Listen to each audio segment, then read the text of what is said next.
আজকে আপনাদের লগে একটা রেসিপি শেয়ার করবো। এই যে দেখতেই পারতেছেন একটা ঠুন্ডা পিঠা লইছি, যেটা কোনো কামের না। তো এখন কি করবো, এই পিঠাটারে আজকে ভাজি করবো। তো প্রথমে পিঠাটা কাইটা লইছি, আলু কাটলাম, পেঁয়াজ কাটলাম, মরিচ কাটলাম, তারপরে পিঠাটা ধুয়ে লইলাম।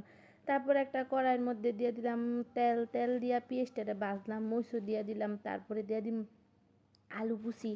আলু কুচিটা দিয়াও একটু ভাজা লইলাম, ভাজা পড়ার পর দিয়ে দিলাম লবণ, লবণ দেওয়ার পর দিয়ে দিলাম হলদির গুঁড়া। হলদির গুঁড়া দিয়া তারপরে এই যে ভালো করে মিক্স করে নিলাম। মিক্স করা শেষ হয়ে গেলে এখন আমি যে পিঠা কাঠিগুলি দিয়া দিম, পিঠার কাঠিটি দিয়া বালা কইরা ভাজা ভাজা কইরা এখন দিয়া দিম পরিমাণ মতো পানি। পানিটা দিয়া সিদ্ধ করার লেগে আর কি পানিটা দিয়া দিম। তো এই যে পানিটা দিয়া এখন আমি ডাইক্কা দিমু, লগে শুকনা মরিচ দিছি মজার লেগা। তারপরে এই যে পানি দিয়ে দিলাম, পানি দিয়া ডাইক্কা দিলাম।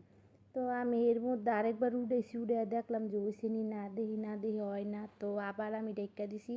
তো আবার ডাইক্কা দিয়ে আবার কতক্ষণ পর দেখলাম যে পিঠাটা ওইসে নি, দেখি হইয়া গেছে, তেল উঠতে গেছে।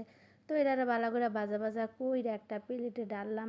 তো এই যে আমার কি সুন্দর ভাজি রেডি, এটা দিয়ে আজকে রাইতে খামো। তো সবাই জানাবেন কেমন হয়েছে। তো আমি আবার থালের মধ্যে ভাত লইলাম, ভাত লইয়া এখন আমি খাইতাছি। আসলে এটা অনেক মজা হয়েছে, সবাই একবার হলো ট্রাই করবেন, এই জিনিসটা খুবই সুস্বাদু।